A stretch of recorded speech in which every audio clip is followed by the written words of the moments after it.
Shri lotus developers realty का IPO आज से खुला है। यह आईपीओ 1 अगस्त फ्राइडे तक सब्सक्रिप्शन के लिए खुला रहेगा। 140 से 150 रुपए का प्राइस बैंड, कुल मिलाकर 792 करोड़ रुपीस मोबिलाइज करने के लिए आईपीओ आया है, जो पूरी तरह से फ्रेश इशुएंस है, यानी कि कंपनी में इस पैसे का इस्तेमाल होगा, ना कि कोई करंट शेयर होल्डर माल छोड़ रहा होगा। खैर, सीएमडी साहब आनंद कमल नारायण पंडित जी और सीईओ साहब संजय जैन आपकी स्क्रीन पर। एक तो कंग्रेचुलेशंस प्राइमरी मार्केट्स में डेब्यू करने के लिए। थैंक यू आनंद साहब, पहले आपसे, खैर आईपीओ की सारी डिटेल स्क्रीन पर चलाते रहिएगा। मुंबई बेस्ड एक रियल एस्टेट डेवलपर, पहले तो धंधा समझाइए, मतलब किस ज्योग्राफी में मुंबई में आप ऑपरेट करते हैं, क्या बिजनेस मॉडल है हमारा, करते क्या है हम ये Shri lotus developers. So, first of all, thank you for having us. Lotus Developer luxury and ultra luxury real estate जो रेजिडेंशियल एंड कमर्शियल दोनों स्पेस में कार्यरत है। दूसरा, हमारा कार्यक्षेत्र ज़्यादातर वेस्टर्न सबब है। वेस्टर्न सबब के जो हाई एंड इलाके हैं, पॉश इलाके हैं, वहाँ पर से हमने शुरुआत हमारी की है। और अभी साउथ बॉम्बे में भी हमने प्रोजेक्ट्स लिए हैं। हमारा मेन मॉडल है, अभी 93% हमारा बिजनेस जो है वो रीडेवलपमेंट का बिजनेस है, और उसमें मेजॉरिटी इज सोसाइटी रीडेवलपमेंट। आज हम जानते हैं कि मुंबई के जो पुराने जो सोसाइटीज़ हैं, पुराने जो बिल्डिंग है जो 30 साल 40 साल 50 साल से खड़े हैं, वो दे रिक्वायर रीवैम्प। तो हम लोग सोसाइटी के साथ में पार्टनरशिप करके वो पुराने बिल्डिंग को ध्वस्त करते हैं और उसकी जगह नया very ultra modern luxurious ultra luxurious building, high rise building बनाता है। उनको फिर से वो जो टेनेंट हैं, आगे के मेंबर्स हैं, उनको फिर से उसमें रीहाउस करते हैं with giving them benefit of more space. Fully loaded apartment उनको देते हैं। पूरा बिल्डिंग जो है वो लग्जरियस बनाते हैं, उसमें अनपैरेलल जो बोलते हैं एमिनिटीज़ डालते हैं। एंड जो हमारा बाकी का सेल पोर्शन जो आता है, उसमें से हम पूरे प्रोजेक्ट का जो कॉस्ट है वो निकालते हैं और हमारा प्रॉफिट निकालते हैं। ये मॉडल में हमारा फ़ायदा ये है कि एक तो हमें मुंबई जैसे शहर में लैंड नहीं खरीदनी पड़ती है, नंबर 1। नंबर 2, हमारी चॉइस की माइक्रो मार्केट में और चॉइस के प्रोजेक्ट हम ले सकते हैं। तीसरा कि हम मल्टीपल माइक्रो मार्केट में ऑपरेट कर सकते हैं। चौथा कि इसके साथ में जो एसोसिएटेड लीगल रिस्क जो होते हैं बहुत कम होते हैं लैंड ये मॉडल में। क्योंकि आज मैं कोई लैंड खरीदने जाता हूँ, लैंड पार्सल लेता हूँ, तो उसमें उसके साथ में जो लीगल इश्यूज़ है वो लीगल इश्यूज़ इसमें नहीं होते, क्योंकि यहाँ पर सोसाइटी सालों से खड़ी है, उसके पेपर्स जनरली क्लियर होते हैं। और हम हर एक प्रोजेक्ट करीब 2.5 से लेके 3.5 ईयर तक ख़त्म कर देते हैं। So what we do is we design the project in such a way that we can put it in the market as a product. So we are more like a product company rather than a project company. हम हमारी जो real estate हम जो बेचते हैं उसको as a product के रूप में एक पैकेज करके बेचते हैं। हाँ, तो अच्छा, जब मुंबई वालों समझ जाएंगे, लेकिन वेस्टर्न सबर्ब्स मतलब हमारे लिए यहाँ से बांद्रा से लेकर बोरिवली तक का जो इलाका है उसे मुंबई में कहते हैं वेस्टर्न सबर्ब्स। तो इस बांद्रा से बोरिवली के बीच में रीडेवलपमेंट के प्रोजेक्ट्स के लिए बिड करते हैं और लार्जली उस पर काम करते हैं। तो मॉडल थोड़ा सा डिफरेंट है। अरे मुझे ये समझ में नहीं आया, लग्जरी और सुपर, अपने को तो भाव देख के सब कुछ लग्जरी दिखता है बॉम्बे में, तो सुपर लग्जरी और लग्जरी की कैटेगरी कौन सी होती है? ओके, तो जैसे हर बिजनेस टिकट साइज क्या होता है? हाँ, हर बिजनेस साइकिल में अलग अलग साइकिल आती है। वैसे रियल एस्टेट में भी 4 साइकिल है। फर्स्ट साइकिल आज से 60-70 साल पहले it was just the requirement कि एक घर होना चाहिए बस। उसके बाद में साइकिल आई कि कंफर्ट की, कि कंफर्टेबल घर होना चाहिए, घर में बाथरूम चाहिए, टॉयलेट चाहिए, जो भी है। उसके बाद में एक साइकिल आई लग्जरी की कि अपने कॉम्प्लेक्स में स्विमिंग पूल होना चाहिए या जिम होना चाहिए, तो लग्जरी हो गई। सुपर लग्जरी में रेस्टोरेंट भी होना चाहिए। सुपर लग्जरी में समझो कि सोशल मीडिया का स्टूडियो, जो बच्चे इवन रील बनाते हैं, वो भी होना चाहिए। तो जैसे जैसे लाइफस्टाइल चेंज होती है आदमी की, फैमिलीज की, यंगस्टर्स की, वैसे वैसे आप उसके साथ में जुड़ने चाहिए।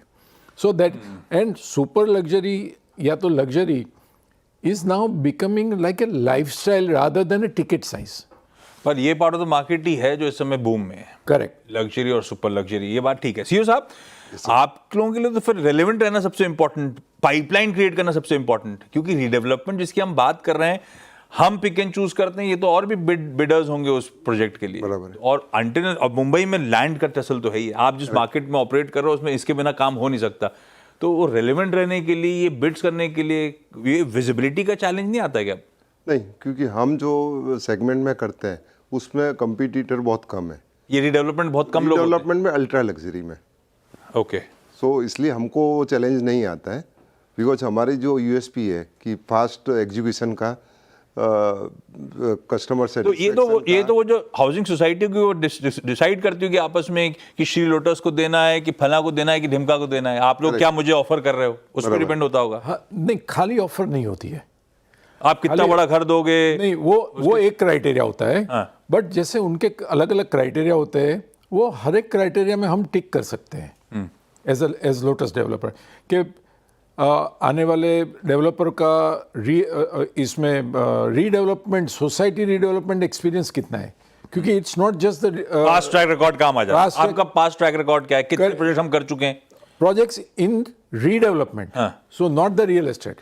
रियल एस्टेट भी कुछ किए हुए हैं, लेकिन 93% अपना रीडेवलपमेंट है, अपन उसी पे बात करते हैं। नहीं, मैं आपको दूसरा बता रहा हूँ कि वो लोग ये जानना चाहते हैं कि आपके ग्रीनफील्ड प्रोजेक्ट तो ठीक है, but have you done any redevelopment projects of society?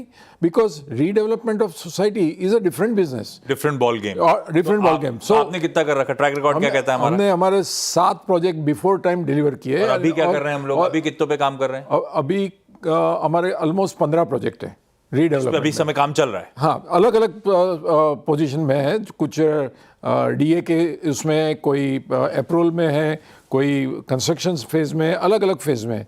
As you know, real estate is about phase. दूसरा कि आपने कितने फास्ट डिलीवर किए, so we are one of the fastest delivering company. Third कि आप एम्यूनिटी क्या देते हैं अपार्टमेंट के अंदर एंड कॉम्प्लेक्स में, तो उसमें भी हम स्कोर कर जाते हैं। और हमारे क्लाइंटल, हमारे जो क्लाइंटल है, वो जब वो देखते हैं कि भाई इनके साथ में इंडिया के टॉप सेलिब्रिटीज से लेके high net worth individual, corporates and MNCs सब लोग हैं, तो वो एक विश्वास आता है। और दूसरा अप्रोचेबिलिटी कि since the whole family is involve in the business, they feel comfortable. मतलब बॉलीवुड वालों को भी घर देते रहते हो आप क्या? हाँ, हमारे almost I would say majority of Bollywood is our client, top celebrities सब हमारे क्लाइंट्स हैं और रिपीटेड क्लाइंट्स हैं, सालों से क्लाइंट्स हैं। और अभी इवन हमारे इन्वेस्टर्स भी हैं। तो हमने जो मतलब हमने एक 6 महीने पहले हमने एक प्राइवेट प्लेसमेंट राउंड किया था। वो प्राइवेट प्लेसमेंट राउंड में बिसाइड्स कैपिटल मार्केट के सेलिब्रिटी के अलावा बॉलीवुड के सेलिब्रिटीज भी थे। तो मतलब जितना आपने उनसे घर से कमा के दिया था, प्री आईपीओ से पोस्ट आईपीओ तक वहां पे कमा के दे दोगे? अच्छा, 792 करोड़ रुपीस मोबिलाइज कर, पूरा फ्रेश इशुएंस है, और ये 3 सब्सिडरीज में जाएगा जो अपने प्रोजेक्ट्स के कंस्ट्रक्शन वर्क वगैरह के लिए इस्तेमाल कर रहे हैं। ये मॉडल अलग होता है। अदरवाइज तो क्या होता था कि किसी ने अपना प्रोजेक्ट लॉन्च करा, प्री सेल्स हुए, उसी पैसे से काम चलता था, खड़ा कर लेते थे। अपने को रीडेवलपमेंट के लिए पहले अपफ्रंट पैसा चाहिए।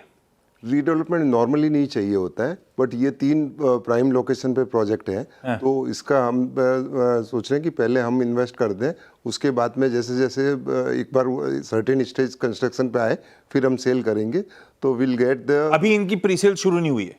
इस नेक्स्ट में चालू होगी अभी। अच्छा, चालू कर अभी सब बेसमेंट में है। All the projects are in basement level. Plinth डल रही है ऐसा? हाँ, प्लिंथ अभी आएगी।